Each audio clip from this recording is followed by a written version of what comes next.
we're going to call the meeting to order, and that means we're ringing the bell. We're going to welcome everyone to this Remotary meeting. It's Remotary episode 9 for those of you scoring at home. Upcoming events. These are our schedule of meetings for the next well, until you kick me to the curb. So next week we have Mark Young from the Chamber. He's going to talk about economic development in Jonesboro. The week after will be Tony Thomas, Rotary's own Tony Thomas, with CRDC and the new homelessness venture that they're undertaking with the Hub. And that's really interesting and going to be good for our community. The 16th is Dr. Spites coming back to visit with us and provide us a COVID update. And the 23rd, Kevin Inmote from City Water and Light will be with us, and he's going to be talking about what's new in Jonesboro and what's new in the power world. And you probably have heard that City Water and Light is venturing into solar, which is really exciting. And if maybe we can get him to talk a little bit and brag just a little bit, although it is not in their nature to do so, of why and how Jonesboro, Arkansas has some of the lowest utility rates in the country. So there you go. And then after that, on the 27th is our district virtual conference. That's on a Saturday. And then the following Tuesday is where we bid adieu.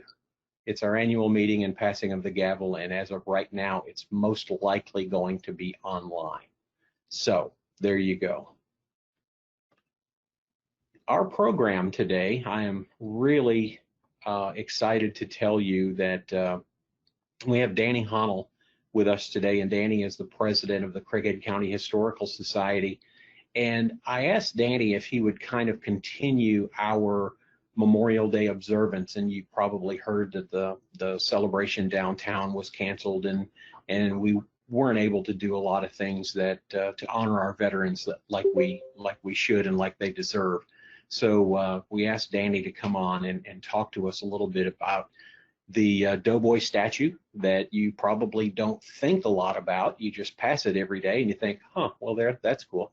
And then other things as well, and other local commitments to, or local links to Memorial Day. So Danny, it's all yours. I want to welcome y'all to meeting continuing the Memorial Day celebration that we normally have at Jonesboro in Craighead County. It's a very important thing that we remember our veterans of past years. And the Doughboy statue has become a focal issue and more or less the icon for Jonesboro and Craighead County, because since we upgraded the monument area, it's got 5,500 bricks honoring present and past veterans through the years. And you just have to have ties to Craighead County to have a brick. Just like if you have a brother that lives in Chicago that you want to give him a brick, that's close enough tie to honor a veteran at our courthouse. Of course, I'm Danny Honnoll. I'm president of the Historical Society. I'm a member for quite a few years. I'm a life member. And these are my revolutionary ancestors. Veterans are very important to my history and to my past. These are the names are the list of my revolutionary soldiers, and the pictures is 2 of my Civil War soldiers that happen to be Confederate. This is my father and my grandfather. My father was a World War II veteran, a Marine during the war, and I've done research on him, and I found out that he was on a troop train going from Camp Lejeune, North Carolina, to Camp Pendleton, San Diego, when the bomb was dropped, or he probably would have been in the invasion of Japan. The other one was Willie Wiseman Honnoll, or William Wiseman Honnoll, who I'm named for, and he was in the cavalry during the World War I. I do Civil War reenacting, and I do Santa Clauses at time. And this picture of me, I'm with an autistic boy that we could not get set still for a picture, and so he got up there, and I told him I was going to kiss him on the cheek, and next thing I knew, we was lip locked. And I mean, that was a quarter of a second, and the photographer got it, and it just went viral on everything. That's one of my favorite pictures doing that. And you say, well, why do you do this? Well, I do this for children, and I do it for my grandchildren. It's a proven fact. If you do not know your great-grandfather, your great-grandchildren will not remember you. If you do not pass your heritage to future generations, your heritage will end with you. This boy is 18 years old and this girl is 16 years old. And this was at a Veterans Day parade in downtown Jonesboro that I participate in every year. And I try to include my grandchildren and take them to cemeteries and stuff, and where they know their ancestors. So it's very important. Lord Macaulay said that, you know, just like what I stated, if you do not know your ancestors, your descendants will not know you. Now this statue originally, you know, of course, when this courthouse was built, that statue was already there. The preceding courthouse was a tall 2-story building with a clock tower when this monument was dedicated. And right behind it, about where that bench is sitting, there was a band gazebo, bandstand, and it sat there for years. And of course, the courthouse, most of us remember Court Square and all the buildings around it, the different businesses, and it's a shame that we couldn't keep our downtown, but we know sometimes progress is more important than preserving history. Not, but we've done a good job of building parking lots in downtown Jonesboro. This monument was dedicated in 2001, just after 9/11. This is the man that was the sculptor of this, John Paulding. He's from Chicago, and he developed this statue that's called Over the Top, and it's got the significant image of a doughboy going out of the trenches over the top of with his fist clenched going forward. And the ironic thing, most of y'all know where Paragould is, and their Statue of Liberty that they have at Paragould was sculpted by this same individual, and it was dedicated in 1924, and ours was dedicated May 1st of 1920. So just over 100 years ago, there was a big event downtown with bands, speeches, parades, people from all over Northeast Arkansas to dedicate this statue. Now this is a more recent rendition of it.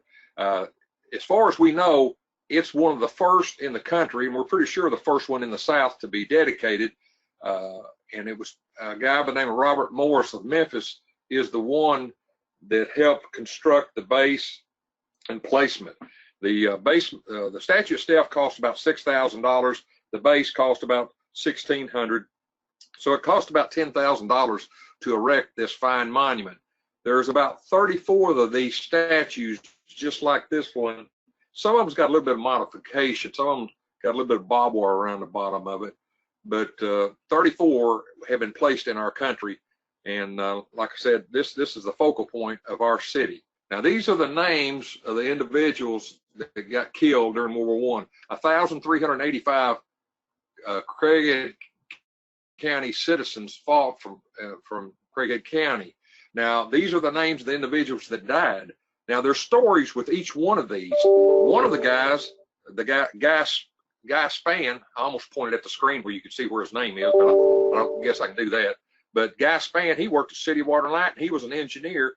He did not die in battle, but he died of disease. Now, it's very important to know that during that time, 1917, 18, 19, and 20, there was a Spanish flu sweeping the world. And there was about a quarter of the veterans that died during the war that died of diseases in camp. About a third of them never made it to the front, but between accidents and the disease. Another name on there, his name is Earl Shaw. He's the only African-American name listed on the monument. It's on the southeast corner of the monument. And he worked at the Hotel Noble. And another name that is significant is George Pickett. Most of you know the Pickett Post of our American Legion, number 21. They was created in 1919, and they're the thrust that helped get the push to get this statue dedicated. Another name is Roman, John Roman, John L. Roman. He was already a hardened veteran in the Army before the outbreak of World War I, but his name is on that stone. His wife laid flowers at the monument the day of the dedication, and I did research, and he was a sergeant in a regiment in France, and there was a machine gun pillbox that was pouring down on his comrades, and so he was picked to go forward. Well, he ended up getting shot in the lower back, and it's pierced his kidney. And they took him back to a field unit, and so they kept working on him, but every time he'd take a drink of water, he would spit up blood, and he was trying to figure out what's going on. Well, eventually a shell was projected up, and it was landed all around him, and the Germans was notorious for killing the prisoners and stuff, and Roman did not like the Germans because of that, and he ended up losing his 27th, 1918. Now, this is the original statue. This picture was made about 1920, and I've got the rifle circle. The big controversy is our statue supposed to have a bayonet on the rifle? Yes, it is. If you look real close, there's a bayonet on that rifle. Well, the controversy is some of the young folks around here would borrow the statue from time to time, and then they would put it back up. Well, then someone would steal it, and then they would put it back up. Well, then one time someone thought it went up in the soldier's hand, so they welded it to his hand, in which then they found out, well, it's not supposed to go in his hand, but here's one of the original pictures, and it's on the bayonet. So we've got a bayonet to go on there, and so we finally decided, rather than putting a bayonet up there, and if you go up there and look at the rifle, it is tipped down on the end. You can tell someone has been it trying to steal the bayonet. So the statue is estimated about $250,000 worth today. So we decided, rather than damaging a $250,000 statue, we would be one of the statues that just doesn't have a bayonet. And it's a shame to say. Now, see, you can see the gazebo, the band box behind the statue in front of the old courthouse of our statue. Money was raised for the statue by, they decided to raise it, and they put penny boxes all around town at the different places for you to donate pennies, nickels, dimes, and that's what this statue was paid for. It wasn't with government money. It was with money from children and widows and the families of these veterans of World War I. Now, here's some soldiers that's got masks on, just like I never thought that we'd see this again in our country. And the thing that history will teach us, this went on from 17 through 1920. So we probably can expect this for a few years unless we can come up with a cure.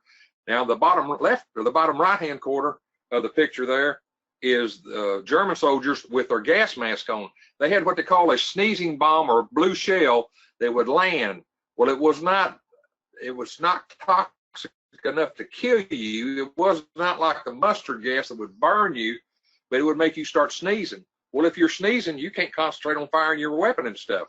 So they would fire the sneezing weapon, and if the guys couldn't get on their mask soon enough or on their mules and such, then as soon as the mist would go away and our soldiers would still be coughing and sneezing, they would attack. So that was a very potent weapon that they used during World War I. Most of us guys, we registered for the draft during Vietnam and different times. Now, this is my grandfather's World War I draft card and his World War II draft card that he had to re-up for.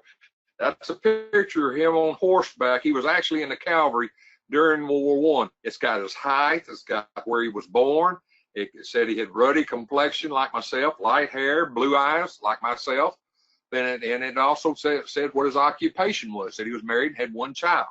So got his signature down in the right-hand corner there, Willie W. Honnoll. Now, the thing about those soldiers back then, if they, back then, they would draw a number out, and you had a specific number.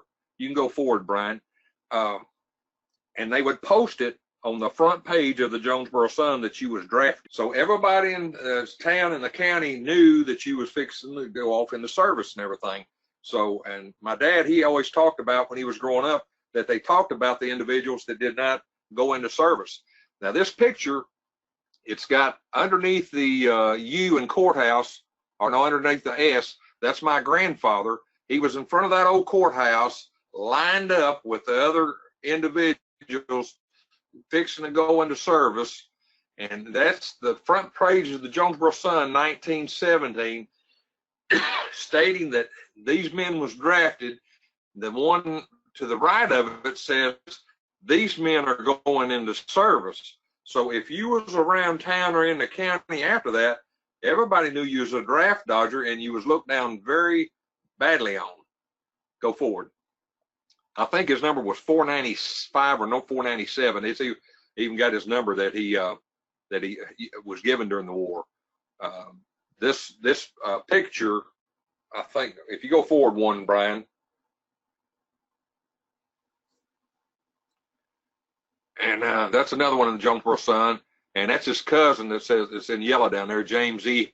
Monette. His name was in there on September 15th.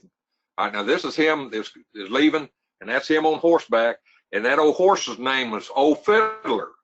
And my grandfather, he got trampled by that horse during the war, and it broke his ribs and stuff. And another thing, back then they wasn't as cautious with the soldiers. When they tested out the gas mask, they actually used some pretty toxic stuff. My grandfather's gas mask failed, and he had emphysema the rest of his life because of his condition, and he died in 1968 at the age of 72. He lived down in Nettleton. He was a timberman by trade, but you can see the other names like a John McDaniel and Ed Crossman, Frank Goodwin, Claude Hubbard. Now, this is the long statue that a lot of you see. That's the individuals. And to the right, Dr. Ludlow's on there, and A.P. Patton, a lawyer that was on the draft board. But that's what they look like. And I've got that picture there is in the American Legion post over at Monette. Most of these guys, or a lot of those guys, are from over at Monette. And I went over there one day and saw this picture, took a picture of my grandfather's in the middle of the top picture there. Took it to my dad. I said, do you know this guy? He said, that's my dad. That's the youngest picture I ever saw of my dad. And he had never seen this picture. And so he looked enough like my dad that I thought it would be my grandfather. And he's about the right height. He was about 5'8". You can tell there's some tall guys there. But I've got one of those pictures in my office here, but it's a different one, a different time. But I always like looking at the faces of these guys. Now, when them guys stood there, they would do a left face. They were swore in and marched down to the train depot, which the Union Station was down by what we know, remember the coffee cup and everything. And so that went on about every 2 weeks. There was a group of guys that marched off. Now, this is George Pickett. He was the first casualty from Craighead County. His monument is out at Oaklawn Cemetery. And that's the American Legion has a circle of their honored veterans, and that's a picture of young George Pickett of Jonesboro, Arkansas, and he attended Jonesboro.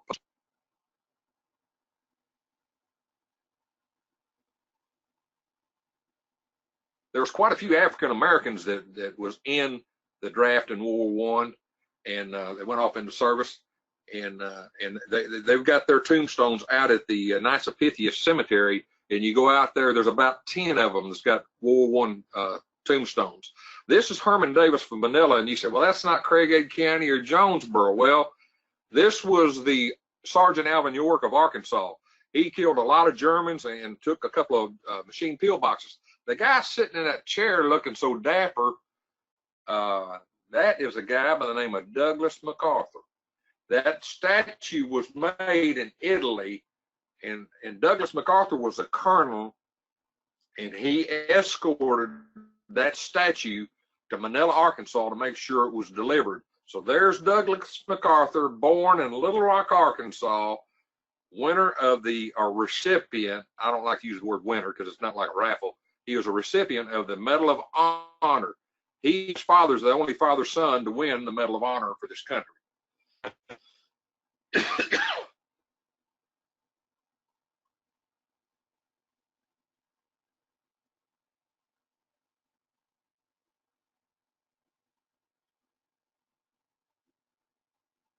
All right, now this is Dan Kafka. You know where Dan Avenue is. It's named for Dan Kafka. And you remember the restaurant, Grandpa's Restaurant over on G Street.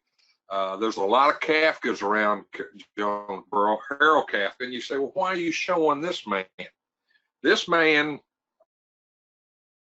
is the last person to fire an artillery shell in World War I. And the mechanism is in the Smithsonian in Washington, D.C. with his name, saying that at 10:58, he fired the round from a railway gauge cannon, and it was the last shot. It's got his name and everything. So our claim to fame from World War I is George Pickett and Dan Kafka. I just thought that was unusual, and you can go on the internet, you can Google it, and so it comes up. So that has to be real. If you Google it, it comes up.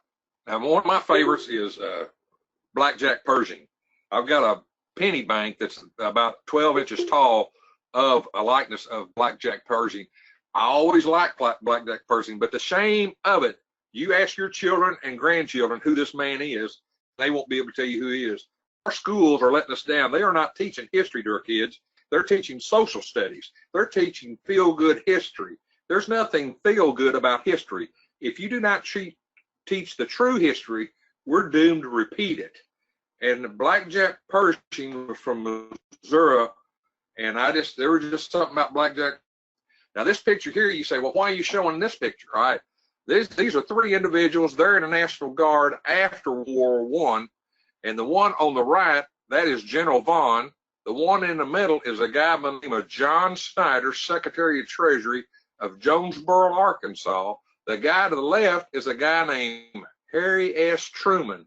They were best of friends. That's Harry Truman's card booklet he used when he was in France. But Truman and Vaughn were best friends from then on. And the thing about Truman, when he'd go marching the parade, he'd take Snyder. Snyder always wanted him to have a car. He wanted to ride in a car, and he didn't want to march. So he was more of a bookkeeper and stuff. And he ended up being Secretary of Treasury. I've got a $1 bill signed by John Snyder of Jonesboro, Arkansas, and good friend to Harry Truman. Now, all these veterans, they're long gone from World War I. The last World War I veteran probably died 6 years ago. Most of us remember them. Our World War II veterans are going fast. You know, they're dying at a rate about 1,500 to 2,000 a day, and there's no end to it. Or yeah, there's an end to it. It's coming. Now, the thing that's ironic, I have hosted the Memorial Day at Jonesboro for all these years. 4 years ago when we did it, there wasn't a World War II veteran there. And I told people, I said, stop and look around. This is history.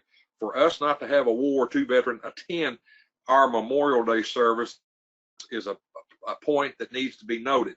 Now, after that, we've had 5 to 10 at every one of them. Of course, we didn't have one this year, but you around, it's amazing how many years ago there, and I would look out there and I would see Lee Hummelstein, and I would see the various ones that was veterans of World War II, but they're going way too fast. You know, death, we can't outrun death. None of us can. It's coming for all of us. These veterans met it, defending our freedom, that we can have this meeting like we're having today. And if you ever get a chance to go to Arlington, it's an awesome place to visit. It is just a solemn place to visit and to reflect on the veterans of all the wars. Now, these are different books. If you like histories of Craighead County, one is written by Harry Lee Williams. It's the kind of the square one on the left that's got the gold writing, and then Goodspeed is propped up next to it. The gold book is Charles Stuck book, written in 1959 at the Centennial. The Jonesboro said the upper. Now, the bottom one is the book that I wrote about veterans of Craighead County. I wrote it about 10 years ago. I had the pleasure of doing it, and there's a lot of good veterans stories in there, and we didn't get every one of them, but I got as many as I can. All right, now, some of y'all are members of the Historical Society, and some of you are not. Now, this says 2019 on it, but you can print that off, and for $20, you get 4 quarterlies a year. We have meetings quarterly. We didn't have one last time, and we may not have one this time because of the age of our members and stuff, and we usually have it at the First Baptist Church. But if you would like to help continue to preserve the history of Craighead County and get involved, there's different levels that you can join, participate. If you don't want to join, we do take donations and use it for the furtherment of the keeping of the history of Craighead County. All gave some gave all. That's a very poignant statement, and I don't know who said it, but it's very, very prophetic, and that is very true, because I had a friend that got killed during the Vietnam War, and I try to remember him as much as I can. His name is David King. He's buried out in Pine Log Cemetery. Now, if you'd like to buy a brick, all you got to do is go on the internet and put CraigheadVeterans.org, and it will bring up this site. Here's the information on buying a brick from the Craighead County Veterans Monument Foundation.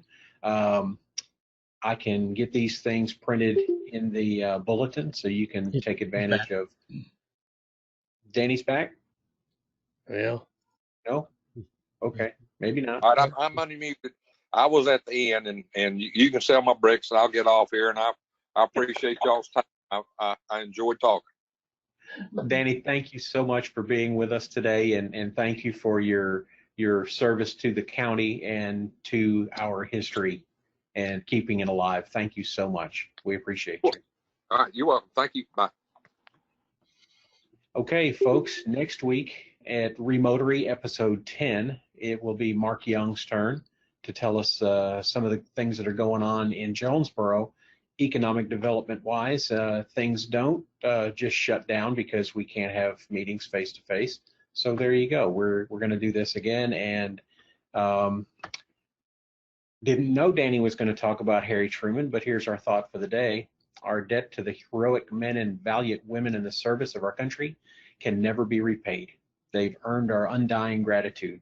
America will never forget their sacrifices, and especially as we saw in the chat box over here, Sharice Jones Branch and her family, all veterans, and thank you all for your service, and all the Rotarians that have served.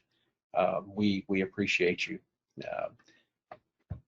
Rotary Club of Jonesboro, it is now time that we ring the bell one more time. Until we meet again, continue to rotate. Thank you.